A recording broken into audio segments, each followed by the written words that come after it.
Здравейте, днес ще разгледам обменниците или така наречените ексченджери и местата, откъдето може да закупите биткоини или други криптомонети. Трябва да имате предвид, че когато правите каквато и да е промяна от една валута в друга или закупувате криптовалута, дали в банка, дали в сайт или през човек, това е риск. Но ние винаги се стремим да намалим този риск. Ще разгледам няколко основни метода за закупуване на биткоини, като принципа на повечето сайтове е един и същ. CryptoPG, един от най-често използваните сайтове за обмен на български лева за биткоини. Има няколко метода за осъществяване на тези плащания: банков трансфер, плащане чрез ePayBG, каси на EasyPay. Лично аз го ползвам при кеширане в микросметка на ePayBG поради липсата на такса. Курсовете можете да проверите в самия сайт и да ги сравните с другите, след което да се направите преценка къде е най-изгодно за вас. ExchangeBG, нов сайт, набира скорост и популярност. Принципът е не по-различен от останалите обменници. Методите за плащане са показани в самия сайт и при интерес може да се проверят. Лично аз не съм го използвал до сега, но чувам добри отзвуци. Blockchain Info. Всички транзакции на биткоини могат да се проверят в този сайт. Сайтът предлага и възможност за купуването на биткоини с дебитна или кредитна карта от България.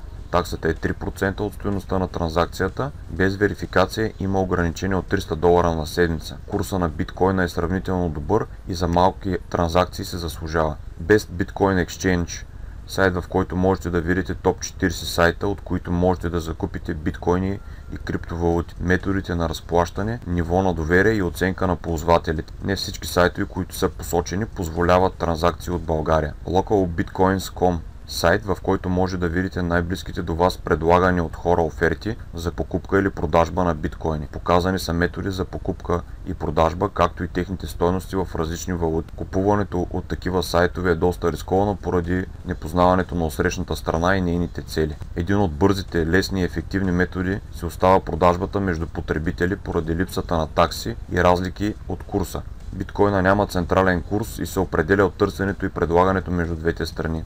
Аз лично предпочитам този метод, но доверието се изгражда трудно и винаги съществува риск, така че внимавайте. Сайтовете за обмяна държат на тяхната репутация и заработват доста добри пари от разликите в курсовите и процента такива. Поради високата волативност на криптомонетите, добре прочетете общите условия на самите сайтове, за какво време трябва да се извърши транзакцията и какви са подводните камъни, които ви очакват. Може да се присъедините към нашата Facebook група CryptoCurrency.bg, както и срещу символична такса може да се присъедините към нашия платен чат, в който постоянно се правят анализи, коментират се криптовалути и се правят обучителни видеа и вебинари.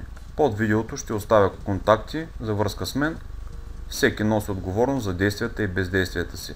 Купувайте евтино и продавайте скъпо. Успех!